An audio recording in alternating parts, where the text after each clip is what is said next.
In the dark waters of the North Atlantic during World War II, where grey waves towered 50 feet high and German U-boats prowled beneath the surface like wolves among sheep, the United States Navy deployed a fleet of warships that senior officers had openly derided as worthless, stopgap measures, and floating coffins.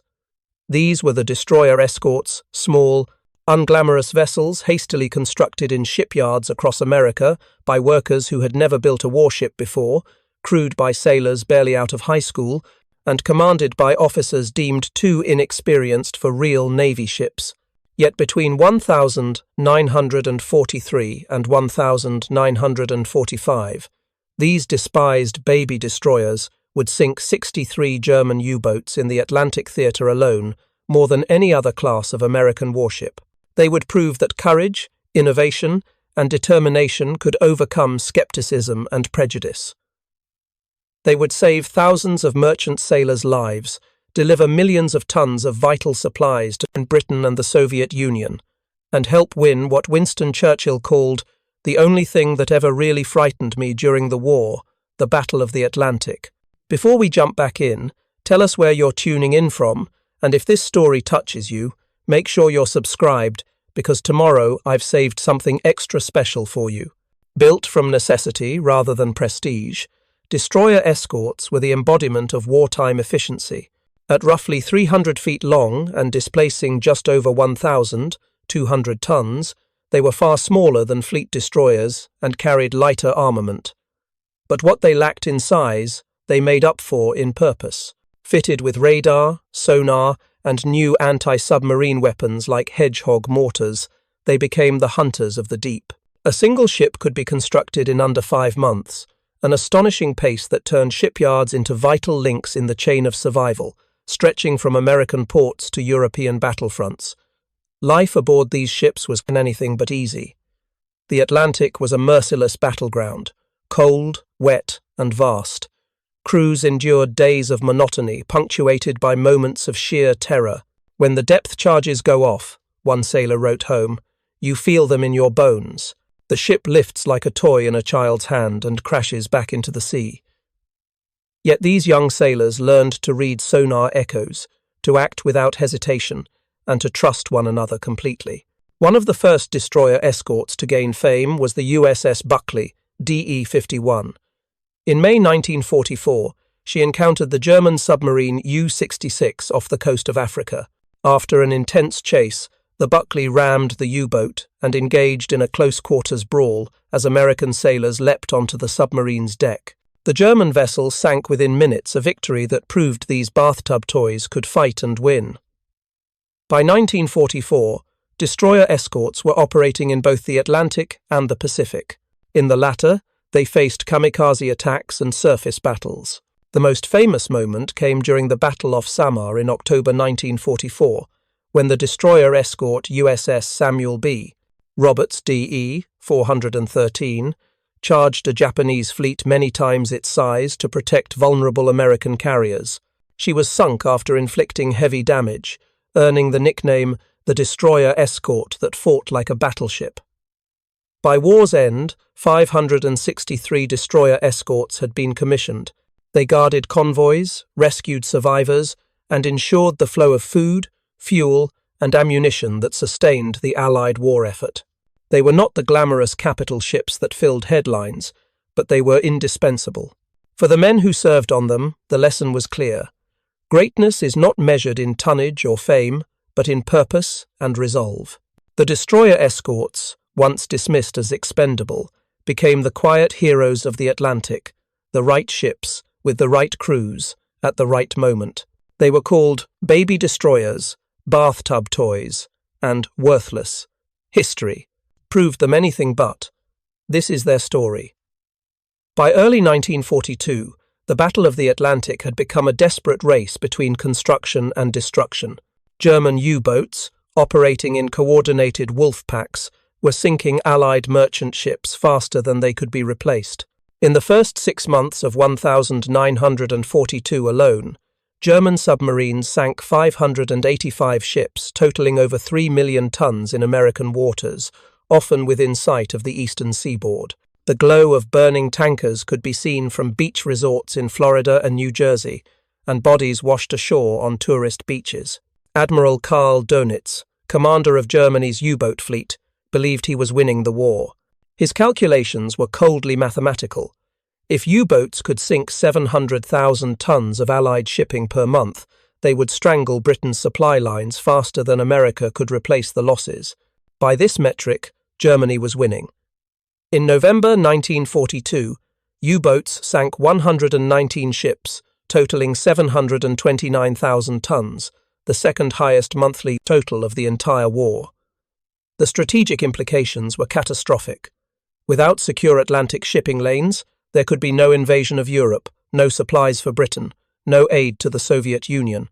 Every torpedo that struck home brought the Allies closer to defeat, or at least to a negotiated peace that would leave Nazi Germany dominant in Europe. The problem was straightforward. The US Navy didn't have enough anti-submarine vessels to protect the vast convoys streaming across the Atlantic. Fleet destroyers, the Navy's primary anti-submarine warships, were magnificent ships, but they were desperately needed for carrier task forces in the Pacific and for screening battleships and cruisers. The handful assigned to Atlantic convoy duty were spread impossibly thin, often covering convoys of 50 or more merchant ships with only 2 or 3 escorts. Admiral Ernest J. King, Chief of Naval Operations, faced an agonizing choice. He could pull destroyers from the Pacific, potentially ceding initiative to Japan, or he could continue accepting catastrophic merchant shipping losses in the Atlantic. Neither option was acceptable. The solution came from an unlikely source: Britain. In 1940, as U-boats ravaged British merchant convoys, the Royal Navy had begun building smaller, simpler warships called corvettes and frigates. These vessels weren't as fast or as heavily armed as destroyers, but they could be built quickly in commercial shipyards and were specifically designed for anti-submarine warfare. The American destroyer escort program was born from this concept, but evolved into something distinctly American. A compromise between capability and mass production that would eventually produce 563 ships in just over 3 years. The first proposals for destroyer escorts were met with withering skepticism from the Navy's establishment. Career destroyer officers looked at the designs and saw vessels that were too slow to keep up with fleet carriers, too lightly armed to fight surface actions, and too small to survive North Atlantic storms. Vice Admiral Adolphus Andrews, commander of the Eastern Sea frontier, called them inadequate for any real naval purpose. Other officers were more blunt, dismissing them as bathtub toys and Woolworth destroyers' cheap imitations of the real thing. The criticism wasn't entirely unfair. Destroyer escorts were indeed compromises.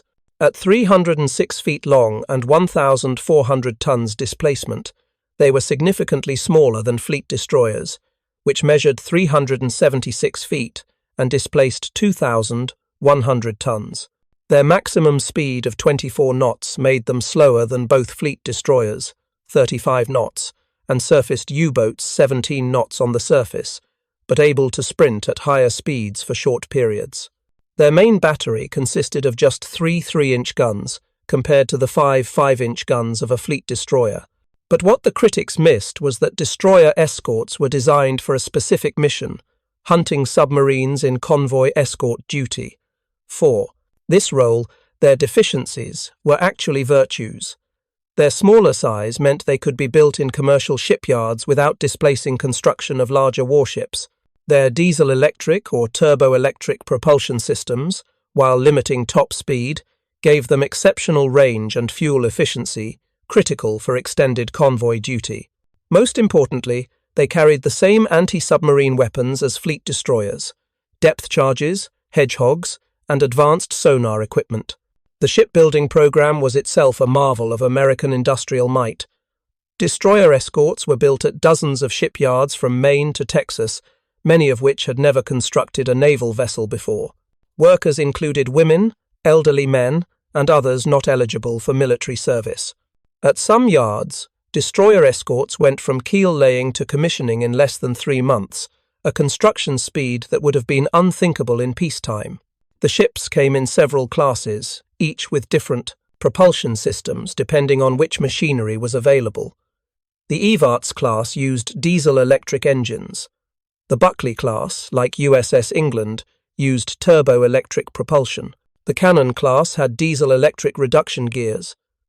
This variety of engineering plants created maintenance challenges but allowed production to continue without bottlenecks when specific components were in short supply.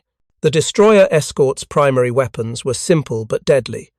Depth charges and hedgehogs, the same weapons that would make USS England famous in the Pacific. Depth charges were essentially large drums, packed with 600 pounds of TNT or Torpex explosive, fitted with hydrostatic fuses set to detonate at specific depths. A destroyer escort typically carried between 100 and 200 depth charges, stored in racks on the stern and in magazines below deck. During an attack, charges could be rolled off the stern from depth charge racks or thrown laterally by K-gun projectors devices that used a small explosive charge to hurl the drums up to 150 feet to either side of the ship. The tactical doctrine called for patterns of depth charges set to explode at different depths, creating a three-dimensional pattern of explosions designed to bracket the submarine. A typical pattern might include 6 charges from the stern racks and 4 from K-guns, set to explode at depths ranging from 150 to 350 feet. The goal wasn't necessarily a direct hit. The pressure wave from an explosion within 30 feet of a submarine could crush its pressure hull or force it to surface. But depth charges had serious limitations. First, they required the attacking ship to pass directly over the submarine's position, by which time the submarine had often moved. Second, the attacking ship lost sonar contact during the final approach when the submarine passed beneath the ship. Third, and most critically, the massive underwater explosions deafened the attacking ship's sonar for 15 to 20 minutes, allowing damaged submarines to escape or counterattack. The Hedgehog addressed these problems with revolutionary efficiency. This British invention, which began reaching American ships in late 1943, fired 24 projectiles ahead of the attacking ship in an elliptical pattern. Each projectile contained 35 pounds of explosive and would only detonate on contact with a solid object. If the salvo missed, there were no explosions to disturb the water, allowing the ship to maintain sonar contact and immediately attack again. Statistics proved the Hedgehog's superiority. In the Atlantic theater, destroyer escorts using conventional depth charges sank 1 U-boat for every 100 to 150 attacks. With the Hedgehog, this ratio improved to 1 U-boat for every 5 to 7 attacks, a 20-fold increase in lethality.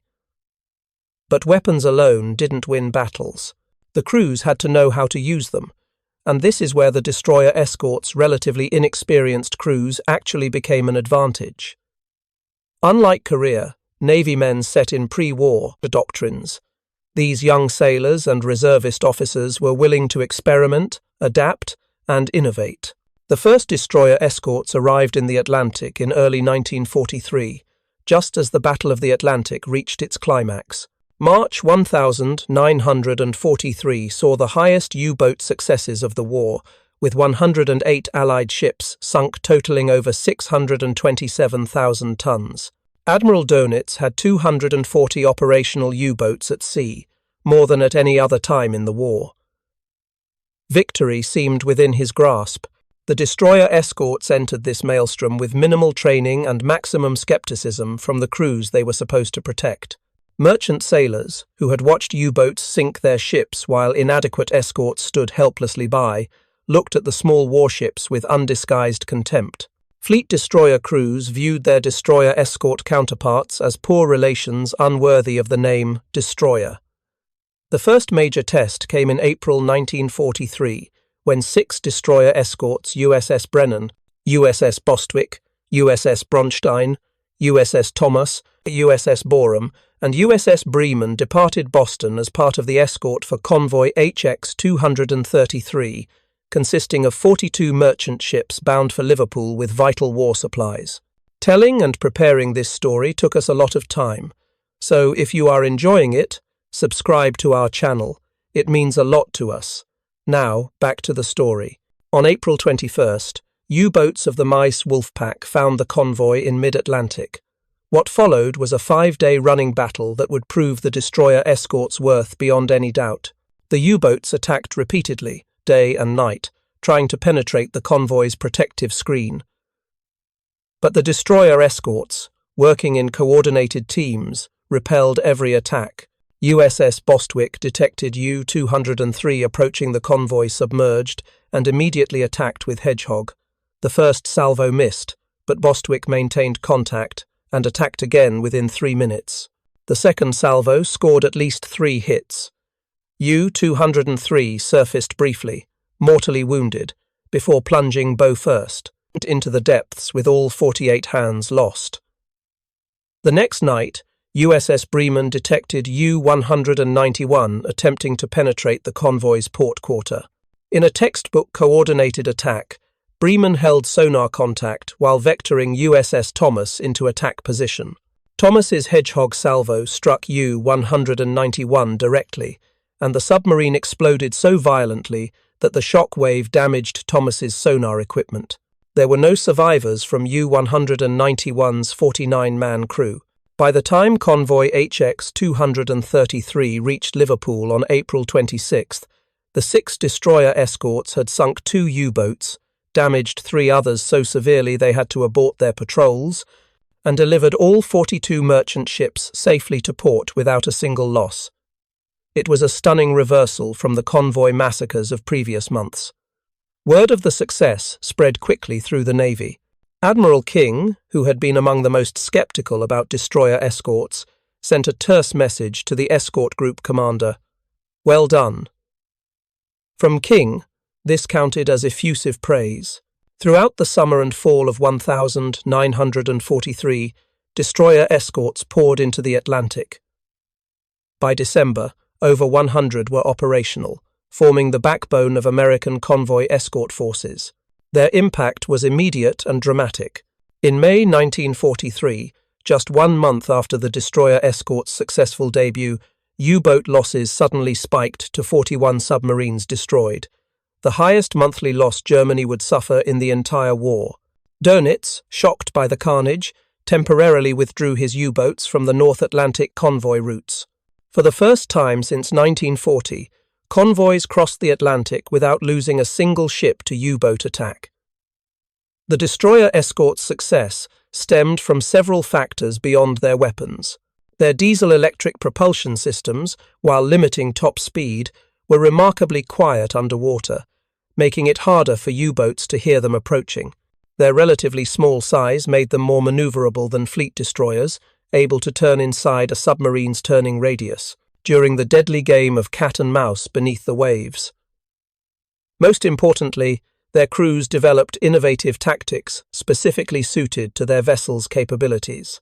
One such tactic was the creeping attack, developed by destroyer escort crews in late 1943.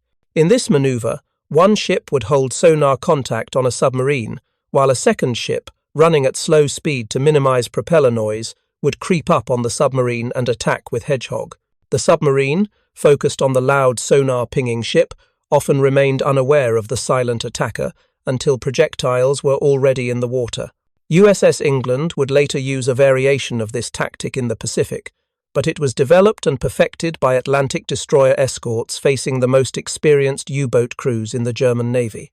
By early 1944, the destroyer escort program had expanded beyond convoy escort to include dedicated hunter-killer groups. These task forces, typically centered on an escort carrier with 4 to 6 destroyer escorts as screen, actively hunted U-boats rather than waiting for them to attack convoys. The concept was revolutionary. Instead of playing defense, protecting convoys, and reacting to U-boat attacks, hunter-killer groups took the offensive, using the carrier's aircraft to search vast areas of ocean and the destroyer escorts to prosecute contacts. It was anti-submarine warfare, as sustained campaign rather than episodic encounter. Task Group 21.16, centered on the escort carrier USS Guadalcanal, with destroyer escorts USS Pillsbury, USS Pope, USS Flaherty, USS Chatelaine, and USS Jenks, achieved spectacular success. Between April and June 1944, this group sank 6 U-boats and captured U-505 intact, the only German submarine captured by U.S. forces during the war. The capture of U-505 on June 4, 1944, demonstrated both the destroyer escorts' capabilities and their crew's courage. After USS Chatelaine damaged the submarine with Hedgehog, forcing it to surface, USS Pillsbury's boarding party, led by Lieutenant Albert David, boarded the abandoned U-boat while it was still circling with engines running and scuttling charges ticking. David and his men risked their lives to stop the scuttling, secure the submarine, and capture its codebooks and Enigma machine intact, an intelligence windfall that contributed to Allied code-breaking efforts. For this action, Lieutenant David received the Medal of Honor, the only Medal of Honor awarded for a shipboarding action in World War II. The destroyer escorts crews received presidential unit citations, finally earning the recognition their early critics had denied them. The destroyer escorts' success came at a price measured in young lives. 18 destroyer escorts were lost during World War II, taking over 1,000 officers and men to their deaths. These losses were disproportionately heavy compared to fleet destroyers, reflecting the destroyer escorts' assignment to the most dangerous convoy routes, their willingness to close with U-boats to ensure kills. USS Samuel B. Roberts earned the title the destroyer escort that fought like a battleship during the Battle of Samar on October 25, 1944. Assigned to protect escort carriers from a Japanese surface fleet that included 4 battleships, Samuel B. Roberts and her sister ships made a suicidal charge against overwhelming odds. The destroyer escort fired over 600 shells from her 5-inch guns, launched all her torpedoes, and closed to point-blank range before Japanese battleship fire sent her to the bottom. Of her 224-man crew, 89 were killed or missing. The survivors spent 2 days in shark-infested waters before rescue. USS Donnell was torpedoed and sunk by U-879 off French Morocco on May 3, 1944, becoming one of the last American warships sunk in the Atlantic. The submarine's acoustic homing torpedo struck Donnell's stern, detonating the depth charge magazine.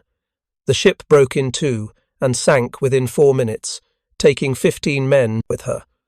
Ironically, Donnell had just completed a successful anti-submarine patrol, during which she had damaged 2 U-boats, USS Frederick C. Davis was sunk by U-546 on April 24, 1945, less than 2 weeks before Germany's surrender, becoming the last U.S. warship sunk by enemy action in the Atlantic.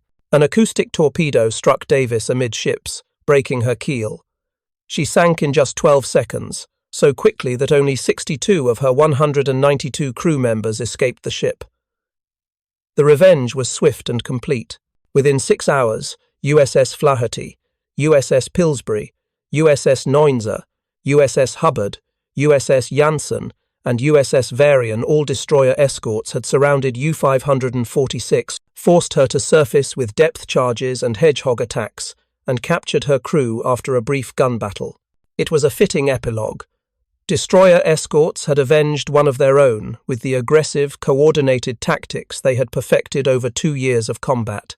The statistics vindicated the destroyer escorts beyond any reasonable doubt. Between 1943 and 1945, destroyer escorts participating in Atlantic convoy operations sank 63 German U-boats through direct attack, approximately 15% of all U-boats lost during the war. This doesn't include U-boats damaged by destroyer escorts and later sunk by other forces, or U-boats forced to abort patrols due to destroyer escort attacks. Equally important were the merchant ships saved. Convoys escorted by destroyer escorts had dramatically lower loss rates than those escorted by other vessel types. Navy's 10th Fleet calculated that destroyer escorts prevented the loss of approximately 3,000 merchant ships, totaling 15 million tons, enough shipping to carry all the supplies needed for the D-Day invasion, and several times over. The cost-effectiveness was remarkable. A destroyer escort cost approximately $5.6 million to build and outfit, compared to $15.20 million for a fleet destroyer. They required smaller crews, 200 men versus 300, less fuel, and less maintenance. Yet, in their specialized role, they proved more effective than ships costing 3 times as much. By war's end, even the harshest critics had become converts. Admiral King, who had initially dismissed destroyer escorts as inadequate, wrote in his final report, "The destroyer escort has proven to be one of the most successful ship types developed during the war. Their contribution to victory in the Atlantic cannot be overstated." It's worth noting that 78 American-built destroyer escorts served with the Royal Navy under Lend-Lease, where they were designated captain-class frigates. These ships, crewed by British sailors but built in American yards, compiled their own impressive record in the Atlantic and Arctic. HMS Bazley sank U-387 off Norway in December 1944. HMS Bentinck destroyed U-399 inches the Arctic in March 1945. HMS Byron sank U-1017 inches the North Atlantic in April 1945, just days before Germany's surrender. In total, British crewed destroyer escorts sank 26 U-boats, adding to the class's already impressive tally.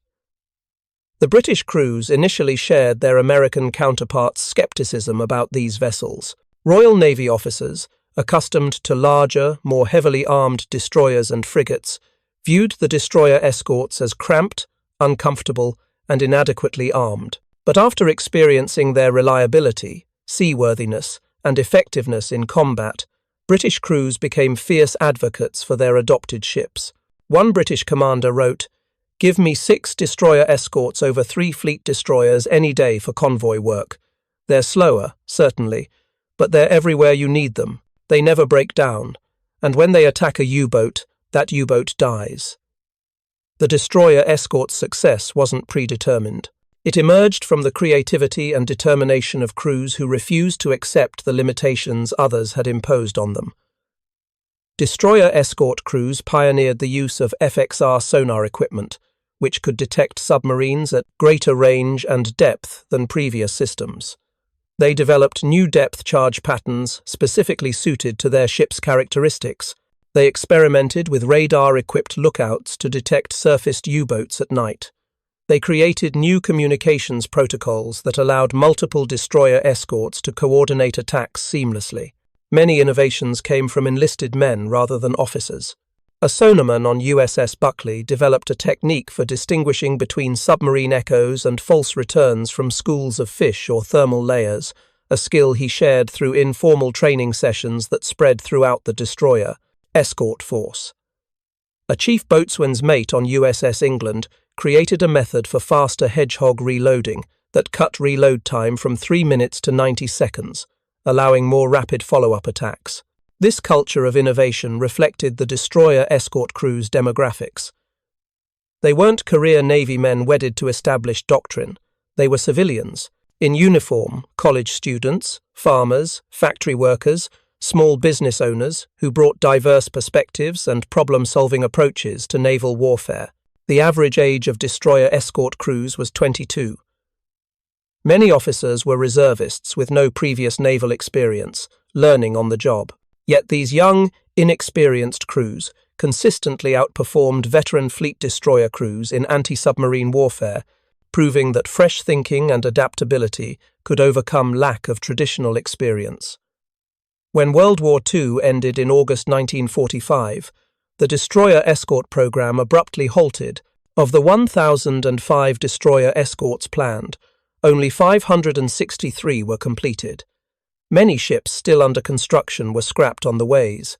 The Navy, facing massive budget cuts and a desire to return to pre-war fleet composition, couldn't wait to mothball the destroyer escorts. By 1946, over 90% of destroyer escorts had been decommissioned and placed in reserve. They had served their purpose, the navy's leadership believed, and were no longer needed. Fleet destroyers would resume their traditional role as primary anti-submarine vessels. But history had other plans. When the Cold War brought renewed submarine threats, the Navy found itself desperately short of anti-submarine vessels. The massive Soviet submarine fleet required constant monitoring and containment. In the early 1950s, destroyer escorts began returning to service, modernized with new sonars, weapons, and electronics. Many served into the 1972s, far longer than anyone expected. USS Hissem, commissioned in 1943, served until 1973, a 30-year career remarkable for any warship. Several destroyer escorts were transferred to Allied navies and served into the 1992s. The last American-built destroyer escort in active service was BRP Raja Humabon of the Philippine Navy, finally decommissioned in 201875 5 years after her keel was laid. The destroyer escort's design principles influenced post-war naval architecture. The modern Oliver Hazard, Perry-class frigates, Knox-class frigates, and even Arleigh Burke-class destroyers incorporate concepts first proven by World War II destroyer escorts: mass production capability, specialized anti-submarine design, and balanced cost-effectiveness. The destroyer escort's greatest vindication came not from official recognition, but from the grudging respect of their enemies. After the war, interrogations of captured U-boat commanders revealed that they feared destroyer escorts more than any other Allied anti-submarine vessel. Korvettenkapitän Peter Kremer, who commanded U-333 through multiple patrols, wrote in his memoir, "We learned to recognize the destroyer escorts by their distinctive radar signature and propeller sounds. When we detected them, we knew we were in for a fight. They were relentless, skilled, and far more numerous than the big destroyers. They hunted us with a persistence that was terrifying." Admiral Dönitz himself acknowledged in his memoirs that the appearance of large numbers of destroyer escorts in late 1943 fundamentally changed the Battle of the Atlantic. "We could accept the loss of one boat to sink several merchant ships," he wrote. "But when these small escorts made attacking convoys so costly that we were losing boats without sinking ships, the mathematics of the campaign turned decisively against us." This was the ultimate vindication. The worthless ships the Navy hadn't wanted became the weapons that broke the back of the U-boat offensive.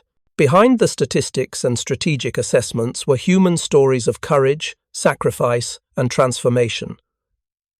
Boys became men on the pitching decks of destroyer escorts in the North Atlantic. College students learned to command ships under conditions that would break experienced sailors. Factory workers and farmers mastered complex sonar equipment and orchestrated attacks that required split-second timing and flawless coordination. Many destroyer escort sailors returned home to find that civilians had never heard of their ships. In a war dominated by aircraft carriers, battleships, and submarines, the unglamorous destroyer escorts remained unknown to the public. No movies celebrated their victories. No journalists accompanied them on convoy duty. Their story remained untold for decades. But among those who sailed on them, and those whose lives they saved, destroyer escorts achieved legendary status. Merchant sailors who survived the war because destroyer escorts kept the U-boats at bay never forgot their saviors. In ports from Liverpool to Murmansk, merchant crews would toast the baby destroyers that gave them safe passage across submarine-infested seas. The story of the destroyer escorts is ultimately a story about defying expectations.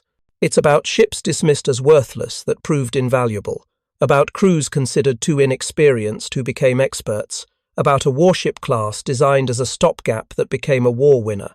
It's a reminder that in warfare, as in life, what matters isn't always size, prestige, or traditional measures of power.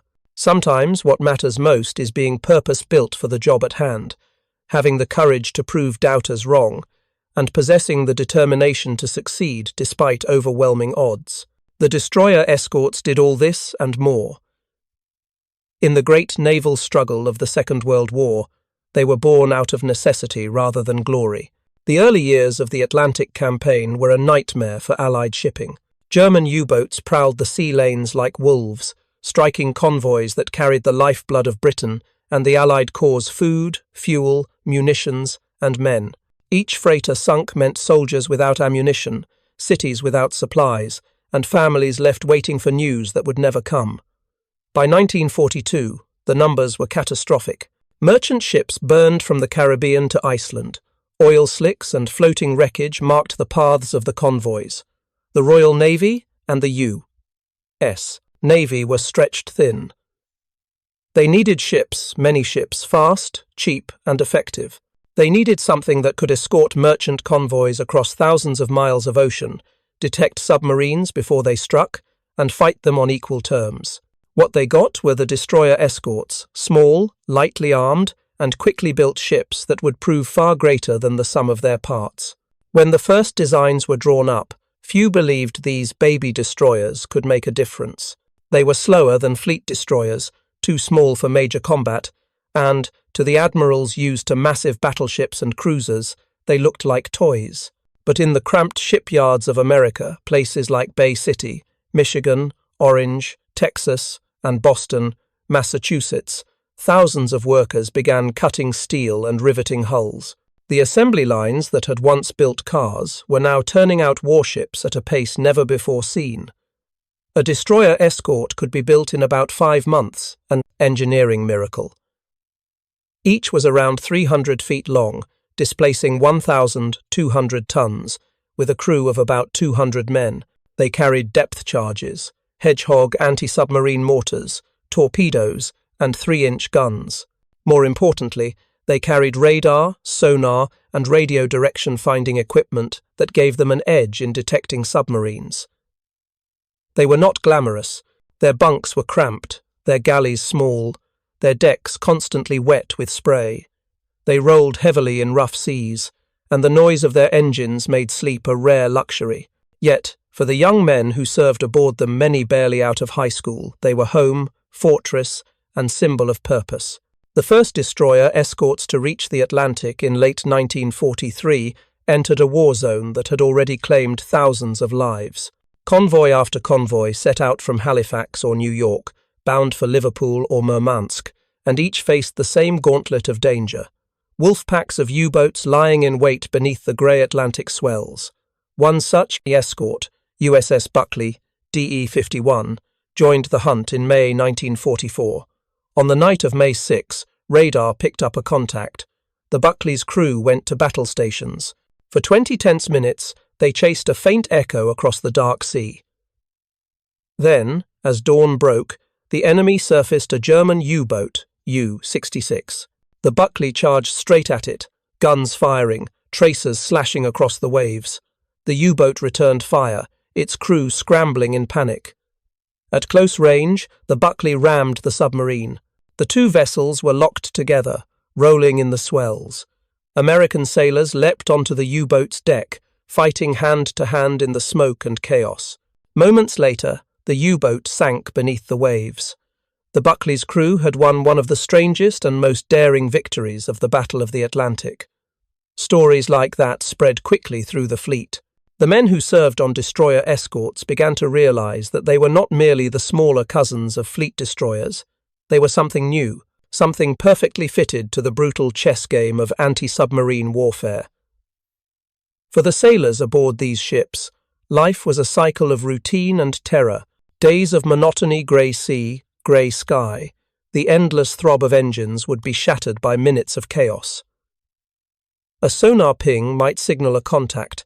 Depth charges would be set, the ship turning sharply to drop them in a precise pattern. Then came the muffled thunder from below, the tense silence that followed, and the watchful waiting to see if the enemy would surface or strike back. One sailor, Seaman First Class Tommy Rains, wrote in a letter home from the USS Samuel B. Roberts, DE 413, "When the depth charges go off, you feel them in your bones. The ship lifts up under you like a giant's hand and then slams back down. We don't talk much when we're hunting, just listen, and hope the next explosion means one less U-boat out there." These were young men, often with little experience of the sea before the war. Yet they learned quickly. They became experts at reading sonar echoes, calculating bearings, and firing weapons with deadly precision. They learned to trust each other, to find humour in hardship, and to keep faith through fear. Though built for the Atlantic, destroyer escorts found themselves fighting across the globe. In the Pacific, they faced not U-boats but kamikazes and surface raiders. Their agility and versatility made them valuable in every theatre. They escorted troop convoys to the Philippines, supported amphibious landings, and patrolled the vast expanse between Hawaii and Okinawa. It was in the Pacific that the destroyer escort earned its most legendary reputation during the Battle off Samar on the 25th of October 1944. That morning, a small group of American escort carriers and their destroyer escorts, known as Taffy 3, found themselves suddenly confronted by the main Japanese fleet, including battleships and heavy cruisers. Outgunned, outnumbered, and with no hope of reinforcement, the destroyer escorts charged anyway. The USS Samuel B. Roberts, nicknamed the destroyer escort that fought like a battleship, made a suicidal torpedo run against a Japanese cruiser, drawing fire away from the carriers. She hit her target but took fatal damage. As the ship went down, her crew kept fighting from the water, firing their last rounds until the guns sank beneath the waves. Of her 224 crew, 90 were killed, but their courage, and that of their sister ships, forced the Japanese fleet to retreat. Admiral Kurita, commanding the Japanese force, later admitted that he believed he had been facing a much larger fleet. In truth, it was the audacity of a few small ships that turned the tide. Between January 1944 and July 1945, destroyer escorts accounted for 63 German U-boats destroyed, thousands of convoy crossings protected, and millions of tons of vital supplies delivered safely. Each ship was a guardian angel of the convoys, watching over merchantmen that carried fuel, food, and munitions to the front lines. Their success was not just tactical, it was strategic. By denying the U-boats' dominance of the Atlantic, they ensured that the Allied armies in Europe were never starved of supplies. Winston Churchill himself later wrote that the Battle of the Atlantic was the only campaign that truly frightened him. The destroyer escorts, though small in number and stature, played a decisive role in winning that campaign. By the war's end, 563 destroyer escorts had been commissioned in the U.S. Navy. Many continued to serve into the 1,952nd, converted into radar picket ships, or transferred to Allied navies under post-war aid programs. Others were scrapped quietly, their steel melted down to build peacetime machines. But the legacy they left behind endured. To the admirals who had once dismissed them as bathtub toys, the destroyer escorts were an embarrassment of sorts, a reminder that sometimes the best solutions are not the grandest. They proved that technology and courage could combine to outthink and outfight an enemy that had once seemed invincible. But to the sailors who served aboard them, they were much more than that. Each ship was a family, each voyage a story of endurance. On long Atlantic crossings, crews held talent shows in the mess deck, painted cartoons on depth charges, and celebrated each U-boat kill with mock parades. They found ways to make life bearable in a world of salt, noise, and danger. One officer recalled years later, "We didn't think of ourselves as heroes. We just had a job, and the ship was our world. When you're out there in the middle of the ocean and the weather's bad, and you know there's a submarine somewhere nearby, you stop thinking about glory.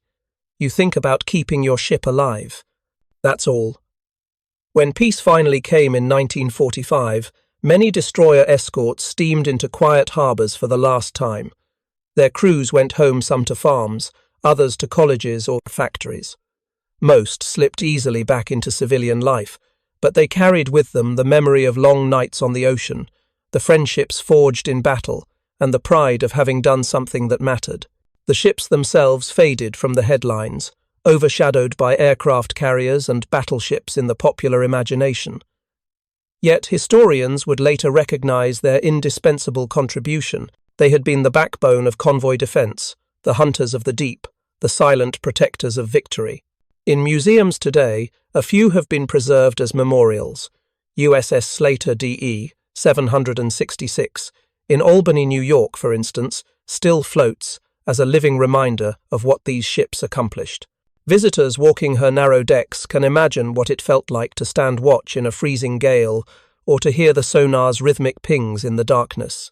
The story of the destroyer escorts is not just a naval story, it's a human one. It speaks to the idea that greatness is not measured in tonnage, firepower, or fame, but in purpose and perseverance. These ships were designed for a single mission, but their legacy speaks far beyond it. They represent what happens when ordinary people, given the right tools and the right cause, achieve the extraordinary. In a war defined by massive industrial might and terrifying destruction, the destroyer escorts remind us of a subtler truth, that even the smallest units, when properly led and bravely manned, can tip the balance of history. They were called baby destroyers, bathtub toys, and worthless. History proved them indispensable. The sailors who served aboard them knew the truth long before the admirals and historians admitted it. These small ships with their young crews were exactly what was needed, when it was needed, where it was needed, and that made them anything but worthless. Up next, we have 2 more incredible stories that are waiting for you. Just click the image you want to watch, and it will take you there. If you enjoyed this video, make sure to subscribe. It would mean a lot.